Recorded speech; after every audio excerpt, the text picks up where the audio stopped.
पहले तो मैं सबको गुड इवनिंग कह दूं। Yes yes. केम छो Ahmedabad. Good evening everyone, thank you so much. आप लोग सब आए, जैसे बहुत अच्छी बात कही उन्होंने कि मूवी देखने जा सकते थे या यहाँ पे आ सकते, तो आपने ये चॉइस की बिकॉज एक गुजराती को जब आप बता दो कि प्रॉफिट होने वाला है तो बाकी सब यार रुक जाएगा, अपन पहले प्रॉफिट की बात करके आते हैं। तो थैंक यू सो मच, आप सब यहाँ पे आए हैं एंड हम कोशिश करेंगे आपको ऐसी ऐसी बातें बताएं, कुछ आपके जो व्यू हैं वो चेंज करें इन्वेस्टमेंट्स की तरफ। जी sir, what a right day it is here to be, क्योंकि कल बजट आया, अब आरबीआई की पॉलिसी आने वाली है और कल के बजट में 12 लाख वो छाया हुआ रहा है पूरे दिन। जो 12 लाख नहीं भी कमाता है उसको अभी इच्छा है कि मैं जल्दी से जल्दी 12 लाख तक पहुंचूं, और जो 12 करोड़ कमा रहा है उसके दिमाग में भी 12 लाख ही छाया हुआ है। व्हाट डू यू से होता है? देखिए, जो 12,75,000 तक कमा रहा है वो तो ठीक है, जो 12,76,000 कमा रहा है उसको 62,000 रुपए का टैक्स देना पड़ रहा है। तो अभी मेरे कल एक फ्रेंड का फोन आया, बोले सर मैं तो 12,76,000 कमा रहा हूं। तो मतलब जा एचआर के पास, बोल 1,000 रुपए तनख्वाह कम करे तो कंपनी का 1,000 रुपए बचेगा। तो आप लोग भी अपनी कंपनी में देख सकते हो, सब लोग यहाँ बिजनेसमैन इन्वेस्टर्स हैं, कि अगर आपके यहाँ कोई 12,76,000 वाला है तो आप उसको बोल सकते हैं देख हम जरा 1,000 रुपए कम करेंगे तो तेरा 62,000 रुपए का फायदा होगा। पर रिस्क ये है, वो आपको बोल सकता है अप्रेजल का सीजन है, आप 13 लाख ही कर दो, शायद मैं टैक्स वहां से कवर कर लूंगा। तो ये आपका रिस्क है। Yes. And above all, if I take 3 lines on the budget yesterday जो भी हुआ, what do you want to say on that? देखिए, ये बजट आम आदमी का था। पिछले 8-9 साल से जब भी बजट आए हैं तो वो इंफ्रास्ट्रक्चर के ऊपर बहुत ज्यादा फोकस्ड आए हैं जी। और मुझे लगता है कि जो निर्मला मैम को ट्रोल कर रहे थे तो उन्होंने भी 1-2 रील देख ली होंगी अपनी। अभी वो मीम्स वाला पूरा किस्सा ही बदल गया, उल्टा हो गया। वो आया था ना, वो वक्त बदल गए, जज्बात बदल गए, हालात बदल गए। तो वैसा ही कुछ हुआ है कल and I was very happy. मैं एक न्यूज चैनल पे था उस टाइम, तो जैसे ही 12 लाख उन्होंने, अच्छा वो भी बड़ी स्मार्ट है, उन्होंने क्या किया कि एकदम एंड पे तब तक रोक के रखा उन्होंने, बाकी सब बातें कर दी, टीडीएस कम कर देंगे, ये कर देंगे, वो कर देंगे, सब कुछ कर दिया और एंड में एकदम बिग बैंग अनाउंसमेंट उन्होंने करी कि भी 12 लाख रुपए तक अब आपको किसी प्रकार का कोई टैक्स देने की जरूरत नहीं है। तो आई थिंक ये कॉमन मैन का बजट है और कॉमन मैन को एक रिस्पाइट चाहिए थी जी। अब 30,000 रुपए से लेके 1,10,000 रुपए साल तक एक इंसान बचा पाएगा, डिपेंडिंग अपॉन उसकी इनकम कितनी है। और मुझे लगता है ये जो पैसा है इससे कंजम्पशन बढ़ेगी, इससे सेविंग्स बढ़ेंगी और एसआईपीज करेंगे लोग, जिसके बारे में आज हम बहुत चर्चा करने वाले हैं। और इससे पूरी एक इकोनॉमी को फायदा जरूर होना चाहिए। ऑब्वियसली ज्यादा एक्सपेक्ट किया जा सकता था, पर जितना गवर्नमेंट के हाथ में था उन्होंने इस बार किया है। Great, thank you so much Sanjay sir, the stage is all yours. Thank you so much, thank you doctor RJ Harshal, thank you so much. वैसे गुजरात की हवा में कुछ है। जब मैं आज लैंड हुआ तो लैंड होते ही एरोप्लेन ने 3 बार ऐसे टप्पा खाया। लैंड हुआ तो ऐसे टक टक टक, तो मुझे समझ आ गया मैं आईपीओ के शहर में आ चुका हूं, क्योंकि आईपीओ 3 बार उसने जो है टप्पा खा के मुझे कंफर्म कर दिया कि मैं आईपीओ वाले शहर में आ चुका हूं।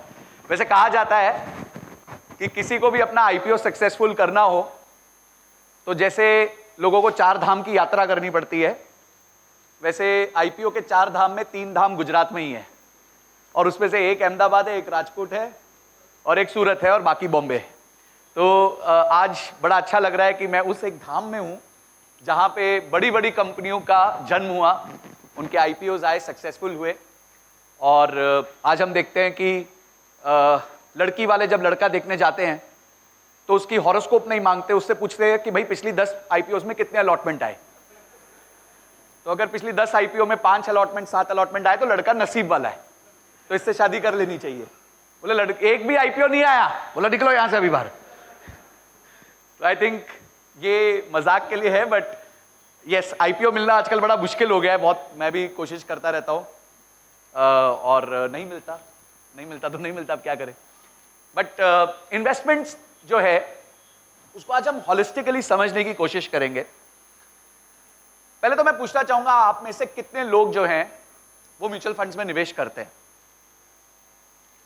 तो चलो भाई, इंडिया की एवरेज से ज्यादा लोग इधर हैं जो म्यूचुअल फंड्स में निवेश करते हैं, क्योंकि इंडिया की एवरेज का मात्र 2% लोग करते हैं। तो इस रूम में जितने हाथ खड़े हुए, तो मुझे ऐसा लगा कि एक 10-12% लोग हैं जिन्होंने जो म्यूचुअल फंड्स में यहां निवेश करते हैं। तो म्यूचुअल फंड्स के बारे में आज मैं कुछ इंटरेस्टिंग चीजें आपको बताऊंगा और किस तरीके से वेल्थ क्रिएट होती है वो आपको बताऊंगा। और जैसे आप देख सकते हैं, स्मॉल कैप का जादू, यानी कि छोटी कंपनीज जो होती हैं, 3 तरह की कंपनीज होती है जिसके बारे में हम चर्चा करेंगे। Large cap, mid cap, small cap. Large मतलब बहुत बड़ी, मिड मतलब मध्यम वर्गीय, और स्मॉल मतलब जो अभी छोटी हैं कंपनीज। उनकी डेफिनेशन क्या है उसके बारे में चर्चा करेंगे, और स्मॉल कैप से कैसे वेल्थ बनाई जा सकती है उसके बारे में चर्चा करेंगे। तो आज प्रॉफिट पे चर्चा है। मुझे यही बताया गया, बोले सर आपकी प्रेजेंटेशन के बाद हमें ऐसा चाहिए कि सबको प्रॉफिट हो जाए। तो बोला ठीक है, हम ऐसी प्रेजेंटेशन देते हैं और वही चीजें बताएंगे जो मैंने किया। मैं ऐसा कुछ नहीं बताऊंगा जो मैंने नहीं किया है, और मैं आपको सजेस्ट करूंगा, मैं वही बताऊंगा एग्जैक्टली जो मैंने खुद किया है। तो आइए शुरुआत करते हैं। मेरा सबसे पहला प्रश्न आपसे है कि क्या करने आए हो आप यहां पे? तो यार ये कैसा क्वेश्चन है सर, अभी तो बताया प्रॉफिट करने आए। तो आपका क्या करने आए हो? आप यहां पे समय खर्च करने आए हो कि समय निवेश करने आए हो? अरे आवाज ही नहीं आ रही, कुछ खिला पिला दो सबको। आवाज ही नहीं आ रही। परफेक्ट। तो आप यहां समय निवेश करने आए हो, खर्च करने नहीं आए हो। तो बाजू वाले से एक बार हाथ मिला के बोलो let's get ready. Come on guys, बाजू वाले से हाथ मिलाओ और बोलो लेट्स गेट। अरे पीछे कोई मिला रहा ही नहीं है भाई, ये क्या है? मेरी बात माननी पड़ेगी, ऑप्शन नहीं है। अब आपके पास ऑप्शन नहीं है, अब मेरा स्टेज है, अब हो गया जो होना था। तो लेट्स गेट रेडी। आइए समझते हैं थोड़ा फिजियोलॉजिकली। पहले एक चीज समझते हैं कि लर्निंग के ना कुछ रूल्स होते हैं। जब हम सीख रहे होते हैं तो कुछ रूल्स फॉलो करने पड़ते हैं। तो अगर आप सिर्फ मुझे सुनते रहेंगे, जैसे लास्ट बेंचर सुन रहे हैं, तो आप सिर्फ 30% सीख पाएंगे। यानी कि 10वीं में तो 35% चाहिए होते थे, आप पास भी नहीं हो पाएंगे। ठीक है? पर अगर आप मुझे देखेंगे, ठीक है, सिर्फ सुनेंगे नहीं, देखेंगे, तो आप 50% तक सीख पाएंगे। पर अगर आप मेरे साथ इन्वॉल्व होंगे फिजियोलॉजिकली, मतलब अपनी बॉडी से इन्वॉल्व हो जाएंगे, एक्टिविटी करेंगे, तो आप 90% तक सीख पाएंगे। तो आप मुझे बताइए इसमें से कौन सा नंबर अचीव करना है? तो 90 करना है, तो इतना धीरे बोलोगे 90 होगा नहीं। Perfect, thank you so much, great audience, lovely audience. Okay, देखिए मेहनत से मिलियनेयर तो आप सब बन चुके हैं। ठीक है, 2 तरीके से आदमी मिलियनेयर बनता है। ये तो बिलियनेयर है, और मैं सब जानता हूं कि आप लोग यहां पे जितने भी बड़े लोग जुड़े हैं वो बिलियनेयर बनना चाहते हैं। Yes no? तो मेहनत से मिलियनेयर तो सब बन जाते हैं। आज मैं आपको मनी से मिलियनेयर बनना सिखाऊंगा। मेहनत से मिलियनेयर तो सब लोग बनते हैं, बहुत मेहनत करते हैं। गुजरात का तो मिट्टी में ही ऐसा कुछ है कि यहां पे लोग मेहनत ही करना जानते हैं। तो मेहनत से मिलियनेयर बनते हैं, बट आज हम मनी से मिलियनेयर बनना सीखेंगे। यानी कि पैसा आपके लिए काम करे। आप कब तक पैसों के लिए काम करेंगे, पैसा आपके लिए काम करे, उसके बारे में आज हम चर्चा करेंगे।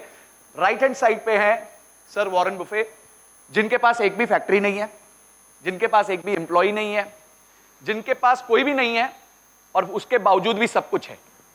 वैसे आपको बताऊं, मैं अपने बेटे को एक दिन सिखा रहा था कि इन्वेस्टर होना कितना पावरफुल होता है।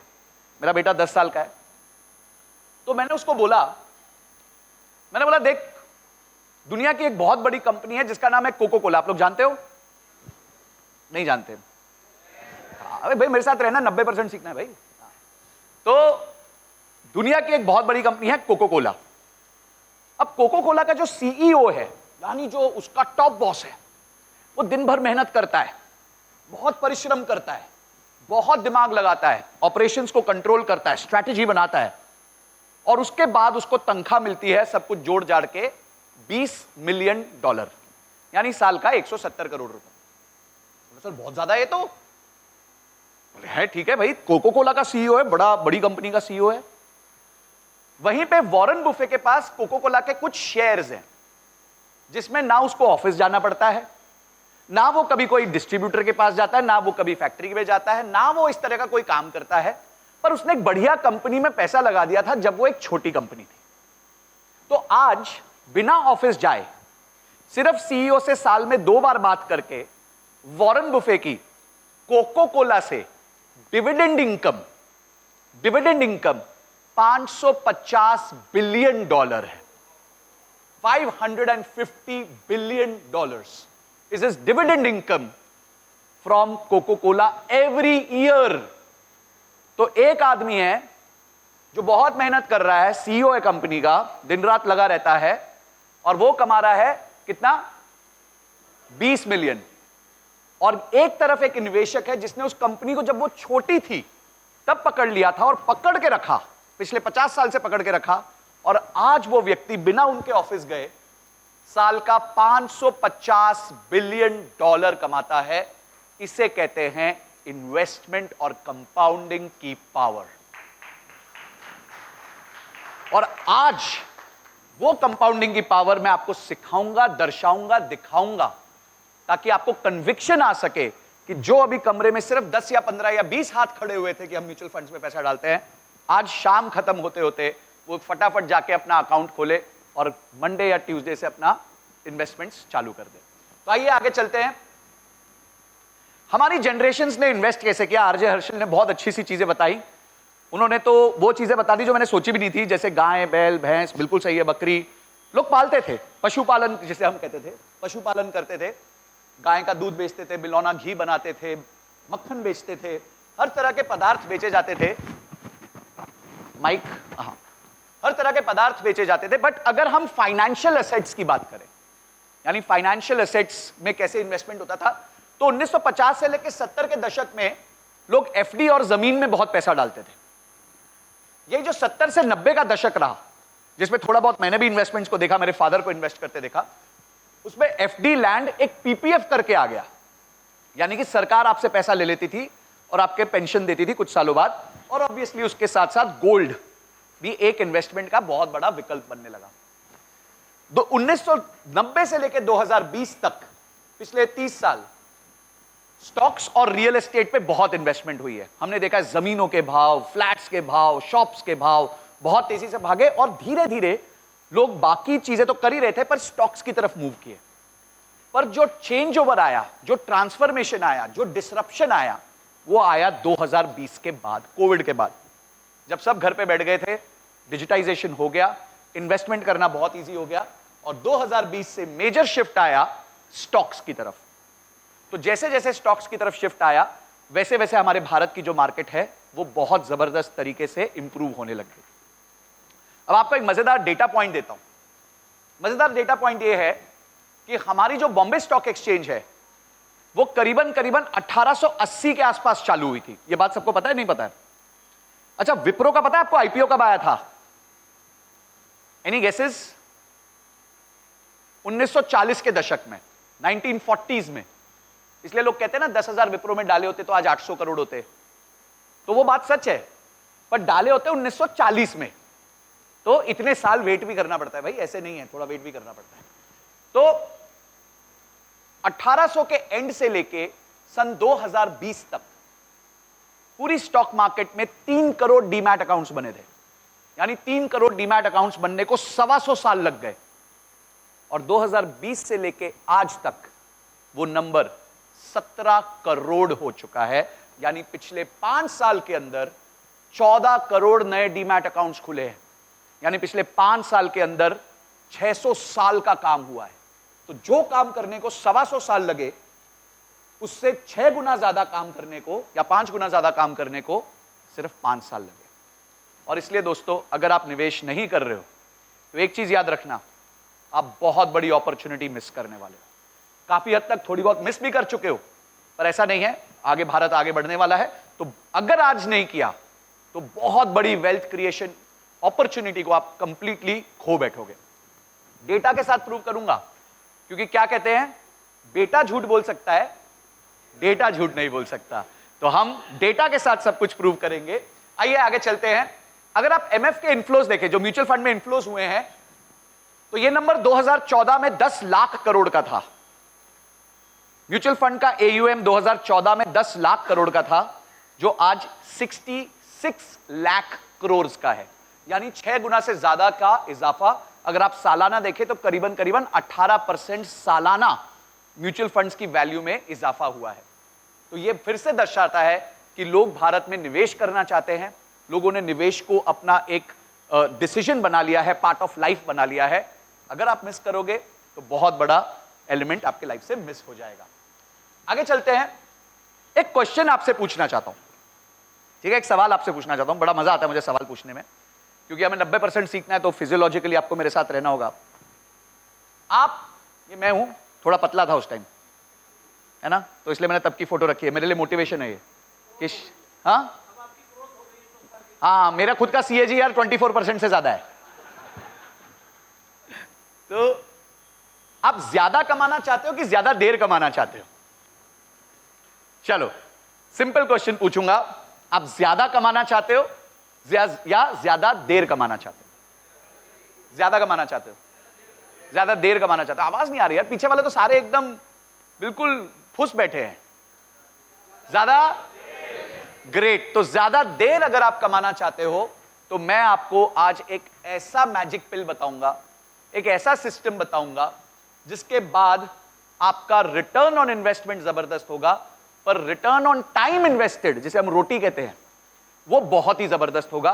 क्योंकि आपको कोई दिमाग नहीं लगाना, जैसे आप मेहनत से मिलियनेयर बने, यहां पे आप मनी से मिलियनेयर बन जाएंगे। तो आइए स्टार्ट करते हैं। थोड़ी बहुत मैं अपनी पर्सनल स्टोरी आपके साथ शेयर कर लेता हूं। मैंने अपना जॉब स्टार्ट किया था, मैं कोई बिजनेस फैमिली से नहीं हूं, मेरे फादर ONGC में पहले काम करते थे। मैं सिंपल मिडिल क्लास फैमिली से बिलोंग करता हूं, जिसने एजुकेशन करी, और 2008 में मैंने अपना जॉब चालू किया। और मजे की बात आपको बताता हूं, जब मैं मिल रहा था मैनेजमेंट से, तो मैनेजमेंट में जो चीफ स्ट्रैटेजी ऑफिसर है इनके, विकास अग्रवाल जी, तो विकास जी और मैंने साथ में बहुत जगहों पे काम किया हुआ है। और मुझे बड़ा अच्छा लगा आज विकास को यहाँ देख के कि he has done so well in his life कि आज वो इतनी बड़ी ऑर्गेनाइजेशन के चीफ स्ट्रैटेजी ऑफिसर है। एक बार जोरदार हमारे विकास जी के लिए और संभव की टीम के लिए। तो मैंने 2008 में अपना जॉब स्टार्ट किया, और उसी टाइम से मैं, उससे थोड़ा पहले से रादर, मैं स्टॉक मार्केट्स में इन्वेस्ट कर रहा हूं। अभी क्या होता है ना, जब आप स्टॉक मार्केट में घुसते हो आपको मिलती है टिप। कितने लोग यहां पे टिप पे काम करते हैं? अच्छा, सारे सीधे लोग हैं। जब आरजे हर्षिल ही हैं, आरजे हर्षिल हैं जो टिप पे काम करते हैं, यही देते हैं क्या आप सबको टिप? अच्छा, कितने लोग सच्ची सच्ची बोलना टिप पे काम करते हैं? कितने लोगों ने आज तक एक बार लाइफ में अपने दोस्त को फोन करके बोला है कि यार तू बताना कौन सा स्टॉक? तो मैडम ने भी हाथ ऊपर किया, ओके ओके, धीरे धीरे सब क्या, हाँ मैं, अच्छा ये भी कर, ठीक है मैं भी कर, तू भी, अच्छा। ऐसा जजमेंट नहीं पास करना, आपके दोस्त लोग ये, ठीक है, गलती सबसे होती है। देखिए एक चीज याद रखना, अगर आप टिप पे काम करते हो ना, तो टिप तो रेस्टोरेंट में मिलती है, और टिप रेस्टोरेंट में किसको मिलती है ये भी आप जानते हो। तो उसी तरीके से अगर आप टिप पे काम करोगे तो आपको बहुत अच्छा रिवॉर्ड नहीं मिलेगा। अच्छा, मुझे एक और बात बताओ, टिप पे काम करके किसका पैसा मल्टीफोल्ड बहुत तेजी से ग्रो हुआ है? अच्छा, एक व्यक्ति, दो व्यक्ति, तो दो व्यक्ति मिले मुझे पूरे कमरे। आरजे हर्षिल आपका नहीं हुआ? थोड़ा हुआ था, एवरेज भी हो गया। यही होता है, क्योंकि आपको याद वही रहता है जहां पैसा बनाया है। जब आप पैसा गवा देते हो तो चुपचाप हो जाते हो ना, फिर किसी को बताते थोड़ी हो। हाँ, मेरा ये शेयर ना 10 रुपए से 400 गया था, और जो 400 से 10 आया था, नहीं नहीं वो ठीक है, वो अभी मेरे पास है, मैं इन्वेस्टर हूं, मैं लॉन्ग टर्म इन्वेस्टर हूं भाई, वो आएगा वापस आएगा, है ना। तो यही होता है। तो जो बेचा नहीं उसका लॉस बोलते नहीं, पर वो अकाउंट में दिखता है 95% डाउन। तो मैंने 2006 से अपनी इन्वेस्टिंग जर्नी चालू करी। मैंने SIP चालू की थी 2008 में, जब लोगों ने SIP के बारे में सुना नहीं था कि SIP होती क्या है। तब से मैं SIP कर रहा हूं। ऑब्वियसली छोटे अमाउंट से स्टार्ट की थी, मुझे भी डर लगता था, पर धीरे धीरे धीरे निवेश किया, और इसी SIP से आज मैंने अपने लिए पर्सनली नौकरी करते हुए 6 करोड़ रुपए का पोर्टफोलियो सिर्फ और सिर्फ म्यूचुअल फंड से बनाया। तो मुझे लगता है, थैंक यू सो मच, कि एक मिडिल क्लास लड़का जिसने इंजीनियरिंग करी, MBA करी, नॉर्मल जॉब करी, अपने आप को जॉब में ग्रोथ दी, वो अगर कंसिस्टेंटली इन्वेस्ट करके अपने आप को फ्री कर सकता है, एक अच्छा पोर्टफोलियो क्रिएट कर सकता है, अपने आप को फाइनेंशियली इंडिपेंडेंट कर सकता है, तो आई एम श्योर आप यहां जो जितने लोग बैठे हैं वो तो बहुत अच्छा बिजनेस कर रहे हैं, बहुत अच्छा काम ऑलरेडी कर रहे हैं, तो वो भी अपने आप को लॉन्ग टर्म में इन्वेस्टमेंट्स के थ्रू, मनी के थ्रू मिलियनेयर जरूर बना सकते हैं। और उसी के बारे में आज हम थोड़ी थोड़ी चर्चा आगे करेंगे। तो ये म्यूचुअल फंड्स ने मुझे फायर कर दिया। क्या था, जनरली कंपनियों में बॉस फायर करते हैं, मैं उल्टा था, मुझे म्यूचुअल फंड ने फायर किया और मैं बॉस को थैंक यू बोल के आया। तो ये मेरे को ताकत मिली क्योंकि मैंने लॉन्ग टर्म इन्वेस्टिंग पे फोकस किया। अब आते हैं, मेरी पिक्चर का जो हीरो है वो है स्मॉल कैप फंड्स। मेरी जितनी वेल्थ बनी वो इसलिए बनी क्योंकि मैंने राइट टाइम पे और राइट एलोकेशन करके स्मॉल कैप कंपनीज में निवेश किया। अब स्मॉल कैप कंपनीज क्या होती हैं इसके बारे में मैं आपको सब बताऊंगा। देखो, एक चीज, दो चीजें मैं आपको बताना चाहता हूं। वेल्थ हमेशा ना लॉन्ग टर्म में क्रिएट होती है, हमेशा। शॉर्ट टर्म में कुछ भी नहीं हुआ। आज मैं सुरेश जी से मिल रहा था तो उन्होंने अपनी जर्नी मेरे को थोड़ी बहुत बताई, तो बड़ा अच्छा लगा। उन्होंने भी बोला बहुत संघर्ष रहे, जिसके बारे में आज हम बहुत मजेदार चर्चा भी करेंगे, पर उन्होंने भी बताया संघर्ष रहे। तो किसी का भी जीवन आसान नहीं होता, समय लगता है। वेल्थ बिल्डिंग में हमेशा टाइम लगता है। तो कंपाउंडिंग के फॉर्मूला में हमें बचपन में कंपाउंडिंग का फॉर्मूला सिखाया था 7वीं कक्षा में। हमें फॉर्मूला सिखा तो दिया पर समझाया नहीं किसी ने। बोले बेटा पास करने के लिए 1 मार्क लाने के लिए नहीं काका, 1 मार्क लाने के लिए वो फॉर्मूला याद कर लो। तो हमने भी याद कर लिया, A = P × 1 + R⁴n। और बाद में समझ आया कि पैसा बनाने के लिए 3 चीजें चाहिए। एक, आप कितना पैसा डाल सकते हो। दूसरा, वो पैसा रिटर्न्स कितना जनरेट करता है। पर तीसरी चीज, आप कितनी लंबे अवधि तक निवेश रख सकते हो। तो मैंने सोचा इन 3 चीजों में कौन सी चीज मेरे कंट्रोल में नहीं है। कितना डाल सकता हूं ये तो मेरे कंट्रोल में है, ठीक है। जैसे आप लोग प्रॉफिट के लिए आ गए, मूवी देखने नहीं गए, मैं भी मूवी देखने नहीं गया, जो बचत हुई उसको निवेश कर दिया। तो कितना पैसा डाल सकता हूं ये तो मेरे हाथ में है। कितनी देर डाल सकता हूं ये भी मेरे हाथ में है। पर मार्केट से रिटर्न कितना मिलेगा भाई ये मेरे हाथ में नहीं है। क्यों? क्योंकि अचानक से मार्केट खुली, ट्रंप ने बोल दिया कि कल से मैं 15% का ड्यूटी लगा रहा हूं। तो ट्रंप तो आपकी सुनने नहीं वाला फोन पे। सुनेगा किसी का है कनेक्शन ट्रंप साहब के साथ? नहीं है ना? अच्छा, हाँ, वन साइडेड है। वो कहते ना, एक बार मैंने पिक्चर में देखा, मैं यहां के कमिश्नर को जानता हूं, तो वो बोलता सर, बोलता है अलग बात है कमिश्नर मुझे नहीं जानते। तो यही हाल है, हम ट्रंप को जानते हैं पर ट्रंप हमें नहीं जानते, तो वो हमारी सुनने नहीं वाले। अच्छा निर्मला जी, चलो इस बार तो मेहरबान हो गई, अगर नहीं होती तो आपकी मेरी वैसे भी कुछ नहीं चलती, ज्यादा से ज्यादा आप और मैं एक मीम बना देते, उनको कोई फर्क नहीं पड़ने वाला था। तो मैं ये बताना चाहता हूं, मैं एम्फेसाइज ये करना चाहता हूं कि रिटर्न्स जो है वो हमारे हाथ में नहीं है। तो 2 चीजें जो हमारे हाथ में है वो हमें करनी चाहिए। ज्यादा से ज्यादा निवेश करना चाहिए और ज्यादा से ज्यादा देर निवेश करना चाहिए। अब मजेदार बात यह है, वापस कंपाउंडिंग के फॉर्मूला पे आते हैं। मैं कितना निवेश करता हूं वो मल्टीप्लिकेशन में है, पर मैं कितनी देर निवेश करता हूं वो पावर में है। यानी कि अगर मुझे वेल्थ बिल्ड करनी है तो ज्यादा निवेश करके नहीं, ज्यादा देर निवेश करके मैं अपने लिए बहुत जबरदस्त वेल्थ क्रिएट कर सकता हूं। सो ये एक गोल्डन फॉर्मूला याद रखिएगा कि सिर्फ ये फॉर्मूला हमने बचपन में 7वीं कक्षा पे पास करने के लिए नहीं, अपने जीवन में उतारने के लिए बहुत जरूरी है। और ये कंपाउंडिंग लाइफ में हर जगह लगती है, बिजनेस में लगती है, पर्सनल डेवलपमेंट में लगती है, रिलेशनशिप्स पे लगती है और ऑब्वियसली मनी पे तो लगती ही लगती है। तो आगे चलते हैं।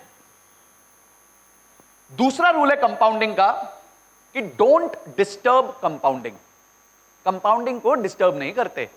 और यह बात बोली थी इन भाई साहब ने, कोई पहचान सकता है इनको? कोई पहचान सकता है इनको? लास्ट बेंच में से कोई पहचान सकता है इनको? नहीं। इनका नाम है चार्ली मंगर। ये अब नहीं रहे, इनका देहांत हो गया। ये वॉरेन बुफे के पार्टनर है और इन्होंने एक बहुत अच्छी बात कही थी कि first rule of compounding is don't disturb it. अभी मार्केट नीचे गिर गई, अरे हर्षल इतने फोन आ रहे हैं, इतने फोन आ रहे हैं, संजय सर आपने बोला था SIP में पैसा डालो, पैसा डूब गया। मैंने तुमने निकाल लिया? बोले नहीं। तो डूबा कैसे? जब निकाला ही नहीं तो डूबा कैसे? अब क्या करेंगे? पैसा निकाल लेंगे और यही टाइम है पैसा खरीदने का। अगर आपका फेवरेट ब्रांड, काका आपका फेवरेट ब्रांड कौन सा है? माइक देना थोड़ा इधर, कपड़ों का। अच्छा फोन का सैमसंग, ठीक है। अच्छा आप लोग में सैमसंग किस किस को अच्छा लगता है? अरे वाह, काफी लोग। अच्छा सैमसंग अगर 20% डिस्काउंट दे दे आपको तो आप फोन खरीदोगे कि नहीं खरीदोगे? हाँ या ना? Come on guys, yes no? Yes no? तो भाई अगर सैमसंग का शेयर 20% गिर जाएगा तो उसको क्यों नहीं खरीदते? अगर आप सैमसंग का फोन 20% के डिस्काउंट पे खरीद सकते हो तो उसका शेयर 20% नीचे जाता है, तब क्यों नहीं खरीद सकते? और यही मानसिकता जो है कभी भी हमें वेल्दी नहीं होने देती। हमारे फेवरेट प्रोडक्ट एप्पल के लिए लोग कड़कती ठंडी में 5th एवेन्यू न्यूयॉर्क में लाइन लगा के खड़े हो जाते हैं। नया आईफोन आ रहा है, नया आईफोन आ रहा है, देखो बता नया आईफोन, मेरा पहला होना चाहिए, मेरी सेल्फी खींचना। पर अगर वही एप्पल का शेयर एक 10-1% गिर जाए तो जो शेयर पड़ा होता है उसको बेच देते हैं, नया शेयर खरीदना तो दूर की बात। तो यही एक मानसिकता का चेंज होता है और वही उन्होंने बोला है कि कंपाउंडिंग को डिस्टर्ब मत कीजिए। वॉरेन बुफे की लाइफ में उन्होंने कहा कि 3 बार ऐसा हुआ है पूरी जिंदगी में कि उनकी होल्डिंग की वैल्यू 50% से नीचे गिर गई है। 3 बार पूरे जीवन काल में उनकी होल्डिंग की वैल्यू 50% से नीचे गिर गई है। मेरे पास एक इन्वेस्टर आया, बोला इसमें क्या बड़ी बात है सर, मेरे तो हर साल गिरती है। मतलब क्यों? बोलते मैं पेनी स्टॉक में पैसा डालता हूं। मतलब फिर ठीक है, फिर तो होना चाहिए तुम्हारे साथ। तो अच्छा, यहां कौन कौन पेनी स्टॉक में पैसा डालता है? आज सबके राज खुल रहे हैं, प्याज के छिलके खोल रहा हूं मैं आज आराम से। सबके घर पे जा जाके लोग पूछेंगे, अगर हस्बैंड वाइफ साथ में होंगे तो वाइफ पूछेगी अच्छा मुझे नहीं बताते थे, हाँ संजय सर पूछे तो बता दिया तुमने। चलो, तो first rule of compounding is don't disturb it. अब हम आते हैं स्मॉल कैप होता क्या है। अब थोड़ा बेसिक डिटेल्स पे आते हैं। स्मॉल कैप होता क्या है? ये एक है ना कंपनी का लाइफ चार्ट आप देख सकते हैं आपके सामने। जब कंपनी छोटी होती है, यंग होती है, तो उसको छोटे फंड्स की जरूरत होती है। ठीक है, जैसे एक शिशु होता है, जब शिशु पैदा होता है तो उसको ज्यादा केयर की जरूरत होती है और उसकी मोर्टेलिटी के चांसेस ज्यादा होते हैं। हम नहीं प्रे करते कि कुछ हो, बट चांसेस जिसे मैं कहता हूं ज्यादा होते हैं। धीरे धीरे कंपनी ग्रो करती है, अपना प्रोडक्ट लेके आती है और वो बन जाती है स्मॉल एंड मीडियम एंटरप्राइज। यानी जिन कंपनीज का रेवेन्यू, अब तो लिमिट बढ़ा दी, 500 करोड़ से नीचे का है, ऐसी कंपनीज को स्मॉल एंड मीडियम एंटरप्राइज में जो है कैटेगराइज किया जाता है। फिर जो है कंपनी और बड़ी होती है, जहां उसके प्रोसेसेस, सिस्टम्स, लोग, पीपल, फैक्ट्रीज, ब्रांड। तो ये जब स्टेज आती है कंपनी की, ये होता है टेक ऑफ स्टेज, जहां पे रिस्क सबसे कम होने लग जाता है और रिटर्न्स के चांसेस ज्यादा होने लग जाते हैं। पॉइंट के साथ, डेटा के साथ प्रूव करूंगा। तो आप देख सकते हैं बीच में आता है स्मॉल कैप और फिर धीरे धीरे वो मिड कैप बनता है, ग्रोथ बनता है। और ऐसे ही कई कंपनियों में लोगों ने 100 रुपए लगा के, मतलब अगर 100 रुपए लगाए थे तो आज 10 साल के अंदर उन्होंने 10-10 हजार रुपए बना लिए। यानी वो शेयर 100 गुना बढ़े, 100 टाइम्स बढ़े। ऐसी कई केस स्टडीज हैं जो 100 टाइम्स बढ़ी हैं पिछले 10 सालों में और उससे भी ज्यादा बढ़ी है। तो कुछ डिस्कशंस करेंगे। तो स्मॉल कैप जो होती है वो कंपनी की लाइफ साइकिल में कंपैरेटिवली कम रिस्क पे होती है और ग्रोथ के चांसेस काफी ज्यादा होते हैं। अगर आप भारत की कंपनीज को देखें तो भारत की जो सबसे बड़ी 100 कंपनियां हैं, सबसे बड़ी, जैसे रिलायंस हो गया, TCS, Infosys, HDFC bank, SBI, ऐसे करके 100 कंपनीज हैं, उनको लार्ज कैप कहा जाता है, यानी बड़ी कंपनीज। अब आप मुझे बताइए कि रिलायंस का शेयर, आज रिलायंस की वैल्यू करीबन $200 बिलियन है, 16 लाख करोड़ के आसपास है। तो क्या रिलायंस का शेयर 2 गुना हो सकता है वर्सेस एक स्मॉल कैप का शेयर 2 गुना होगा? किसके चांसेस ज्यादा है? Small cap. रिलायंस का शेयर 2 गुना होगा वर्सेस एक स्मॉल कैप का शेयर 2 गुना होगा। चांसेस किसके ज्यादा हुए? Small cap. क्योंकि रिलायंस ऑलरेडी एक मैच्योर, बहुत बड़ी ऑर्गेनाइजेशन बन चुकी है। तो आपको क्या करना है? आपको तो अपने पैसे दुगने करने हैं ना, सबको पैसे दुगने करने हैं। 21 दिन में पैसा डबल चाहिए सबको, नहीं मिलेगा, ठीक है? तो जल्दी मिल जाएगा अगर आप स्मॉल कैप कंपनीज में निवेश करेंगे। आपके चांसेस बढ़ जाते हैं ज्यादा पैसा कमाने के, ज्यादा रिटर्न्स कमाने के। अच्छा सॉरी, अगली 150 कंपनीज जो हैं उन 100 के बाद उनको मिड कैप कंपनीज कहा जाता है, मीडियम साइज कंपनीज। और उसके बाद जितनी भी भारत में कंपनीज आती हैं, करीबन 4,500 कंपनीज हैं जिन्हें स्मॉल कैप से कैटेगराइज किया जाता है। ऐसी कंपनीज का जनरली मार्केट कैप 25,000 करोड़ या उससे कम होता है। तो अगर एक कंपनी की वैल्यू 25,000 करोड़ या उससे कम है तो अधिकांश उसको स्मॉल कैप कंपनी कहा जाता है। तो भारत में आज 4,500 स्मॉल कैप कंपनीज हैं। सारी अच्छी न है ऐसा गारंटी नहीं होती, उसमें से काफी अच्छी अच्छी कंपनीज रही हैं। और भी आपको मजेदार हिस्ट्री सुनाता हूं। स्मॉल कैप का जो यूनिवर्स है, अगर आप जून 2020 से देखें तो आज तक ये नंबर 4 गुना बढ़ चुका है। ये 4 गुना बढ़ चुका है ऐसी कंपनियों का यूनिवर्स जिनकी मार्केट कैप मिनिमम 2000 करोड़ है। अब स्मॉल कैप में भी जो कंपनियां 2000 करोड़ से ऊपर चली जाती हैं वो कंपैरेटिवली सेफ मानी जाती है, यानी कि उन्होंने एस्टैब्लिश कर दिया है, मार्केट में लोग उनके शेयर्स खरीद रहे हैं, उस कंपनी पे भरोसा बढ़ रहा है और धीरे धीरे वो कंपनी आगे जा रही है। तो ऐसी कंपनियां 4 साल पहले 220 थी, आज वो 800 के आसपास, यानी कि 4 गुना बढ़ चुकी है। तो इतना बड़ा शिफ्ट आया है स्मॉल कैप में पिछले 4 साल में। अगर आप स्मॉल कैप का अपॉर्चुनिटी सेट देखें तो आपको अगर कुछ सेक्टर में इन्वेस्ट करना है, अगर आपको हॉस्पिटैलिटी में इन्वेस्ट करना है तो हॉस्पिटैलिटी में लार्ज कैप की कोई कंपनी नहीं है, कोई भी कंपनी नहीं है जो लार्ज कैप में और हॉस्पिटैलिटी में है।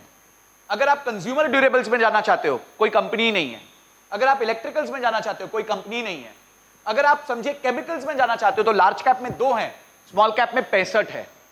तो यानी स्मॉल कैप आपको ज्यादा अपॉर्चुनिटी देता है, ऑप्शंस देता है कि आप एक सेक्टर में निवेश कर सकते हो।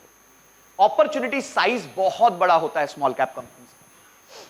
आगे चलेंगे, अगर आप देखें भारत देश के सबसे बड़े कुछ सेगमेंट के बिजनेसेस अभी भी स्मॉल कैप हैं। जैसे लार्जेस्ट एसी कंपोनेंट प्लेयर अभी भी एक स्मॉल कैप कंपनी है, मैं नाम नहीं ले सकता। Second largest wind energy solution provider वो भी आज एक स्मॉल कैप कंपनी है। लार्जेस्ट कमोडिटी एक्सचेंज, ये अभी रिसेंटली काफी न्यूज में भी था, तो ये भी एक स्मॉल कैप कंपनी है। तो स्मॉल कैप कंपनीज में आपको डाइवर्सिफिकेशन मिलेगा, अपॉर्चुनिटी मिलेगी और ग्रोथ का पोटेंशियल हाईएस्ट होगा। अब लोग कहेंगे सर स्मॉल कैप कंपनी में रिस्क भी बहुत होता है, मानोगे कि नहीं मानोगे? हाँ या ना? स्मॉल कंपनी में बहुत रिस्क होता है, बहुत ज्यादा रिस्क होता है, बहुत रिस्क होता है सर।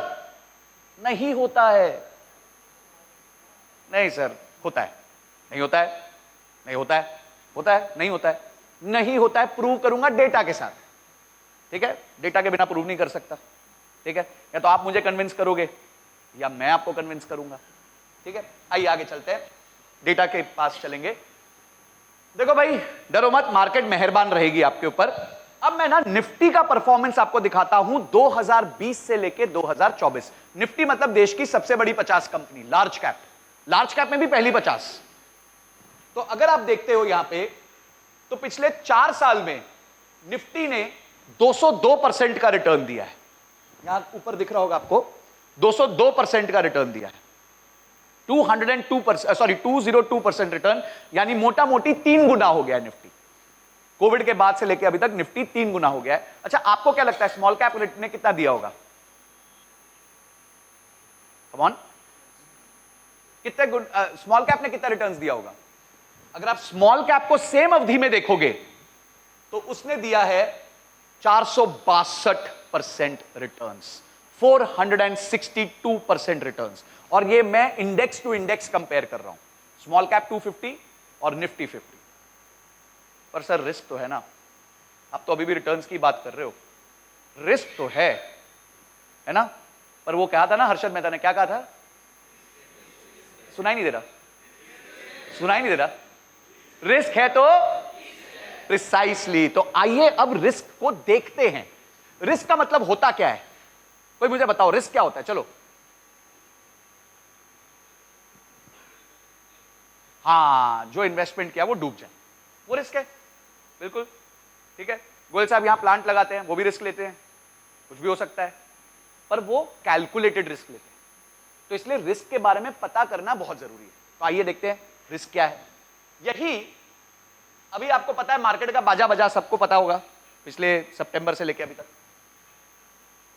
तो अगर आप निफ्टी देखो तो निफ्टी अपने टॉप से लेके बॉटम, जो पिछले 4 महीने में आया, टॉप से लेके बॉटम 13% गिरा है। आपके सामने है, चार्ट्स है, डेटा वो क्या, बेटा झूठ बोलेगा, डेटा झूठ नहीं बोलेगा, तो ये डेटा आपके सामने है। तो सुनिए, निफ्टी गिरा 13%। आपको क्या लगता है स्मॉल कैप कितना गिरा होगा? 20%, 30%? और सोचो, और रिस्क बताओ। अरे और घसीटो नीचे उसको, और घसीटो। 13 से तो ज्यादा गिरेगा ना सर, 25। अच्छा कौन मानता है 40% गिरा होगा? नहीं, कोई नहीं मानता। हाँ, 10% तो नहीं गिरा। नहीं, मेरी बात से आपको 10% लग रहा है तो मेरी बात गलत है। ओके कितना लगता है? चलो लेजिटिमेट 8, सही सही भाव लगाओ, ऐसा गुजराती में लोग बोलते हैं ना, सही सही भाव लगाओ। 45%, ये हुआ 25%, 25% 1, 25% 2, 25% 3। तो अब बता दो असली नंबर। रेडी हो, एक्साइटेड हो? कोई आवाज नहीं आ रही, कोई एक्साइटेड नहीं, छोड़ देते हैं। तो ये गिरा 13% और स्मॉल कैप का इंडेक्स गिरा 18%। काय का रिस्क है भाई, काय का रिस्क है। वो गिरा 13% निफ्टी 50 और ये गिरा 18%। और जब ऊपर गया तो वो गया 202% और ये गया 462%। क्या इतना रिस्क लेना बनता नहीं? क्या इस बात पे ताली नहीं बनती क्या? वैसे एक चीज बता दूं, ताली जब आप मारते हैं तो आपके काफी डिजीजेस चले जाते हैं। तो जो ताली नहीं मार रहा वो नहीं चाहता उनके डिजीजेस जाए। तो एक बार वापस कोशिश करें। Thank you so much everyone. Risk को मेजर करना बहुत जरूरी है। सिर्फ कोई दोस्त आके बोल दे बहुत रिस्की है, बहुत रिस्की है, बहुत रिस्की है, तो ऐसे बात मत मानो, ठीक है? थोड़ा प्रश्न करो, थोड़ी चीजों को देखो। और आपकी आंखों के सामने मैं दिखा रहा हूं कि निफ्टी गिरा 13% और स्मॉल कैप गिरा 18%, यानी मात्र 5% ज्यादा रिस्क लेके आपने 262% ज्यादा रिटर्न कमाया। इसको कहते हैं समझदारी, इसको कहते हैं निवेश। तो आइए आगे चलते हैं। ये देखो 2019 में ये स्मॉल कैप थे, आपको पता है? आज ये लार्ज कैप बन गए हैं। तो 50-50 करोड़ रुपए ले रहे भाई मूवी का। तो 2019 में स्मॉल कैप थे, अब लार्ज कैप हो गए हैं। तो आइए आज जानते हैं कि 2014 से लेकर अभी तक कितनी ऐसी कंपनीज थी जो तब स्मॉल कैप थी और अब मिड कैप या लार्ज कैप बन चुकी। अपने करियर में जो ग्रोथ करेगा वो शुरू में स्मॉल कैप हो सकता है और आगे जाके मिड कैप और लार्ज कैप जरूर बनेगा। तो आइए देखते हैं ऐसी कितनी कंपनीज थी। पहले तो 10 साल का रिटर्न आपको बता देता हूं।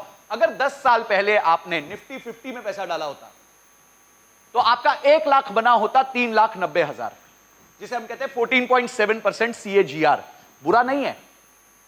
अभी हर्षल भाई बताया ना कि 7% मिलता है एफडी में, वो भी कंपाउंडिंग नहीं होती, टैक्स वैक्स लग जाता है उसमें।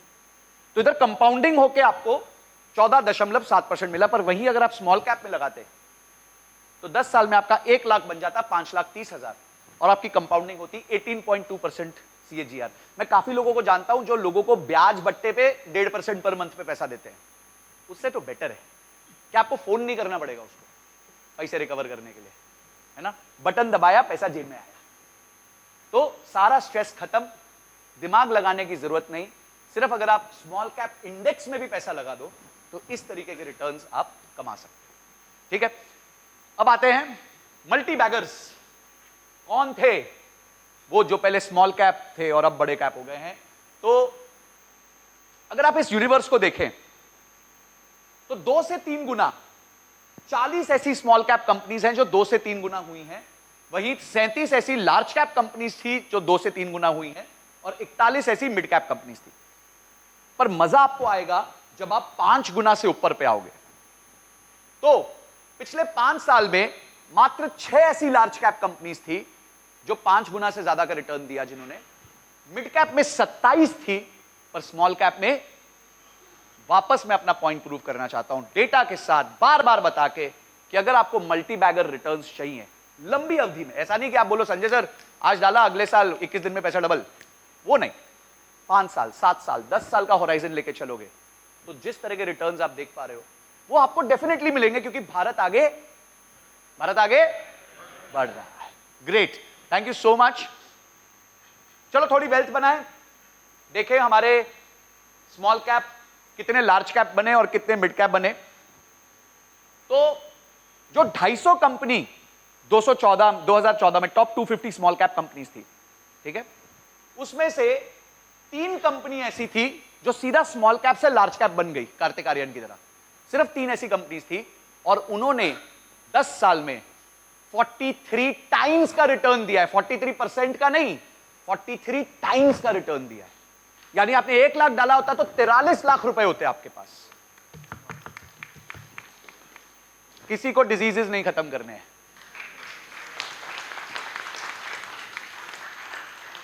तिरालीस ऐसी कंपनी थी जो मिड कैप बन गई, जिनका प्रमोशन एक ही प्रमोशन मिला। कुछ बच्चे होते हैं जिनको डबल प्रमोशन मिलता है, कुछ इंप्लॉइज होते हैं ना जिनको डबल प्रमोशन मिलता है, तो वो 3 ही थे। पर 43 ऐसे इंप्लॉइज थे जिनको प्रमोशन मिला, एक सिंगल प्रमोशन, वो मिड कैप बन गए।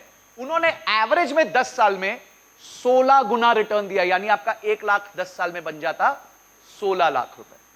और 112 ऐसी कंपनी थी जो स्मॉल कैप ही रह गई, उनका प्रमोशन नहीं हुआ, पर उन्होंने भी 5 गुने का रिटर्न दिया है 10 साल की अवधि।